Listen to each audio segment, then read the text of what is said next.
sin tener carne de mártir, no daré un paso atrás, y que lo sepan, dejaré la moneda cuando cumpla el mandato que el pueblo me diera.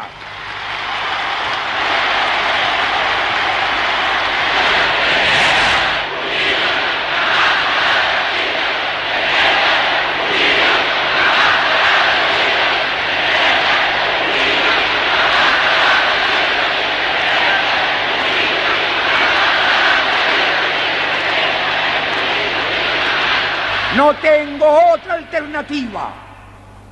Solo acribillándome a balazos podrán impedirme voluntad de hacer cumplir el programa del pueblo.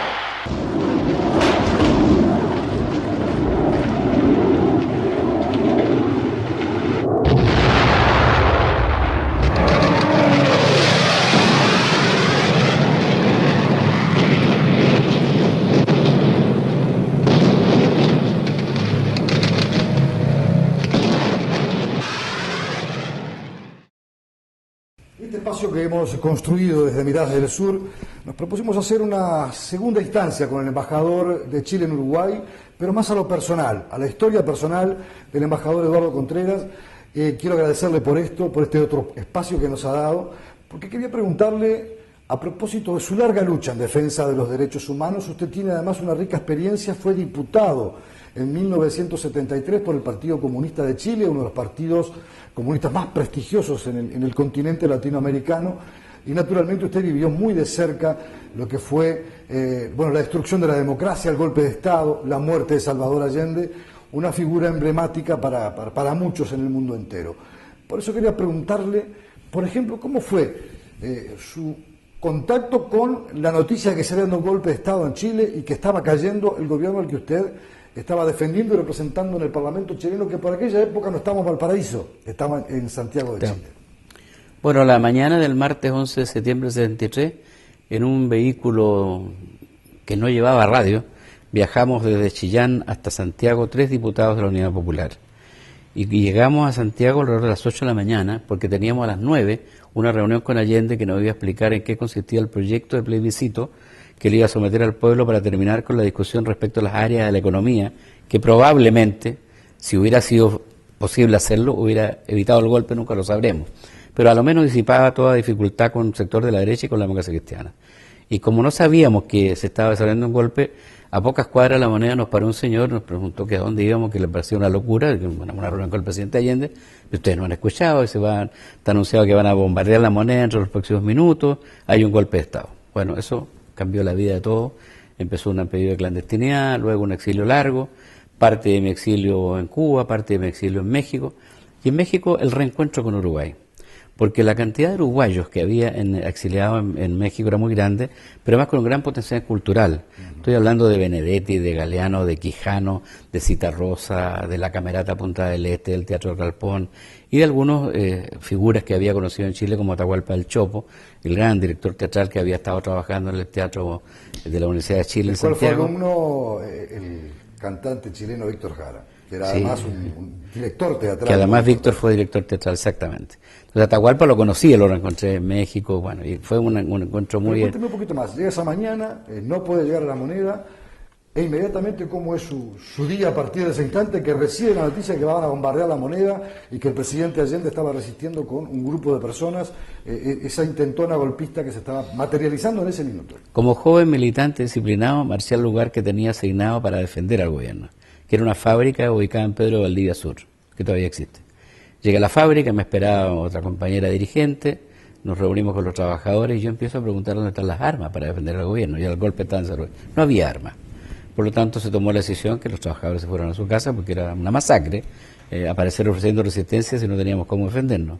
Yo intenté volver a mi ciudad, donde estaba mi familia todavía. Me llamaron de Chillán que por ningún motivo viajara. La persona que conducía mi vehículo en Chillán había sido ya fusilada. La persona que me cuidaba había sido torturada, murió después. Y no debía volver porque iba a crear un problema para que me cuidaran y me protegieran. Por eso, en ese momento yo pasé a la clandestinidad absoluta, que me era más fácil porque era muy joven, era muy conocido en el sur, pero en Santiago no era tan conocido, por lo tanto me fue más fácil salvarme, escaparme, hasta que finalmente tuve que optar porque todas las figuras políticas de la Unidad Popular era más fácil que saliéramos, aunque fuera por un tiempo, que tener casa de seguridad que cada vez era menos. ¿En alguna embajada o simplemente...? Salí a través de la Embajada de Panamá, estuve en Panamá algunos meses, luego La Habana y después finalmente de Ciudad de México. ¿Cómo fue su relación con Salvador Allende? Bueno, lo conocí, por supuesto. A él y a Pablo Neruda. Sí, con Allende una admiración tremenda, creo que era un gran maestro, de una simpatía personal que irradiaba, que quien estuviera al lado de él se la pasaba muy bien, porque era un hombre ingenioso, cariñoso, educador, bueno para la talla, muy alegre, muy simpático, era un personaje inolvidable. El recuerdo de Allende para mí es la gran herencia. Y respecto de Neruda, que era más serio, pero también juguetón, Pablo era, a pesar de que mucha gente no cree que pudo haber sido así, era también militante disciplinado del Partido Comunista. Y él iba a proclamar a los candidatos más jóvenes. Y yo en todas las campañas tuve el honor de que quien me proclamara frente a la Plaza de Chillán o en la Mercancía fuera Pablo Neruda. Y eso creó un vínculo con él muy hermoso. Después nos íbamos a comer al mercado de Chillán y él terminaba de comer, se paraba y recitaba para el público que había ahí, eran generalmente pequeños propietarios, pequeños campesinos, pequeños comerciantes, que lo escuchaban con fervor religioso. Fue una amistad mucho más de cerca por la militancia política. Personalidades muy distintas, pero además ellos muy amigos. Allende adoraba a Neruda y Neruda adoraba a Allende. La última fotografía de Neruda y de Allende, pocos meses antes del golpe, poncho blanco. Con el poncho blanco, una foto de ellos dos. ¿Esa fue tomada en el sur de Chile? No recuerdo en qué lugar fue tomada, y hay otra que están ya sin el poncho en julio del 73, cumpleaños Neruda, y está Pablo y Salvador sentados en un sillón juntos. En Isla Negra. En Isla Negra, efectivamente. La foto de... Usted me decía hoy, fuera de micrófonos, pero bueno, empezar a pensarlo ahora y a recrearlo, que Neruda, más allá de que tenía cáncer, no murió por el cáncer, sino que fue asesinado. Que se exhumó el cuerpo de Neruda. Sí. Mira, yo no tengo a esta altura, soy el abogado de la causa, y no tengo ninguna duda que fue asesinado. Te doy 2 o 3 detalles para no alargar tanto. Los mismos médicos que hoy día están procesados ya formalmente por haber asesinado a Eduardo Frei Montalva, el expresidente, son los mismos médicos que trataron a Neruda. La enfermera que coloca la inyección fatal a Frei, le inyecta el famoso botulismo, es la misma enfermera que inyectó a Pablo Neruda la tarde del domingo 23 de septiembre. Se está cumpliendo un aniversario de la muerte de Pablo por estos días. Y bueno, las casualidades de la vida no existen. O sea, el mismo equipo médico, la misma enfermera, las mismas circunstancias médicas, el que no exista la ficha de Neruda en la clínica Santa María, el saber ahora que esa clínica había sido intervenida 2 días antes que llegara Neruda por el mando militar, que no tenía un director civil, el que haya un doctor Draper que dice que el médico que vio la muerte de Neruda era un doctor Price, investigado durante años. No existe ningún médico de apellido Price en Chile, ni extranjero que haya llegado a Chile. Es decir, todo el conjunto de mentiras que estamos descubriendo ahora, el extravío de papeles, la declaración de enfermeras, nos lleva a una conclusión. La declaración del embajador de México, Gonzalo Martínez Corbalá, que estuvo con él. El certificado de función de Neruda dice caquexia. La caquexia es un estado en que tú estás literalmente muerto. Estás en los huesos, flaco, no puedes hablar. Neruda discutió con Gonzalo Martínez el mismo domingo 23. Es decir, es una mentira. El certificado médico lo firmó un médico, creo que de apellido Vargas, que no vio la muerte de Neruda. Es decir, todo es falso. ¿Cómo sigue esa causa? Ahora, el gran tema nuestro, lo que tu pregunta es vital, si lograremos o no procesar o condenar a alguien depende de los exámenes técnicos, pero esta experiencia tiene una dificultad muy grande. El cuerpo de Pablo estuvo expuesto durante años a la salinidad del mar, estaba en Isla Negra enterrado. Lo que opinan los toxicólogos, todos los peritos que he conocido, en su mayoría españoles que han viajado a Chile a hacer la experiencia, es que no es tan probable encontrar restos de sustancias tóxicas de origen químico o biológico. Se hicieron las primeras pericias, se exhumó el cuerpo de Pablo y no se encontró restos de sustancias de origen biológico, pero falta ahora, por estos mismos días se está ya armando el equipo y lo van a enterar por la prensa en los próximos meses, para hacer las nuevas pericias para buscar elementos toxicológicos de naturaleza química. Yo tengo dudas si efectivamente vamos a lograr probarlo. Si no lo logramos, no podemos condenar a nadie, pero los hechos son demasiado fuertes, muy evidentes.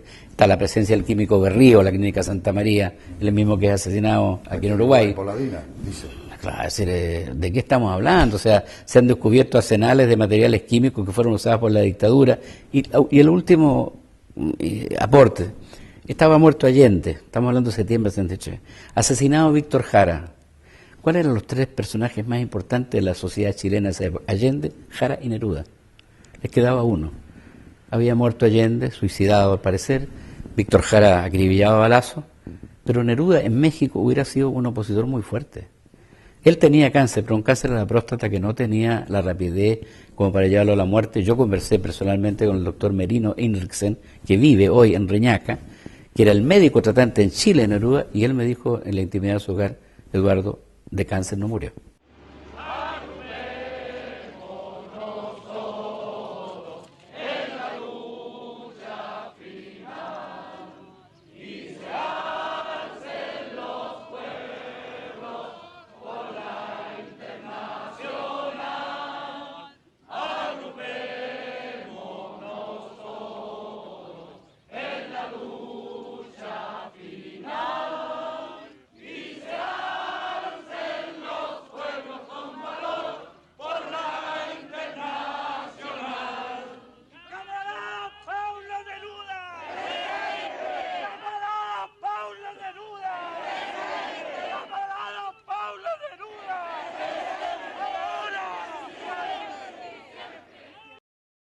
Estamos conversando con el embajador Eduardo Contreras, un hombre de una riquísima trayectoria política, defensor de los derechos humanos en Chile.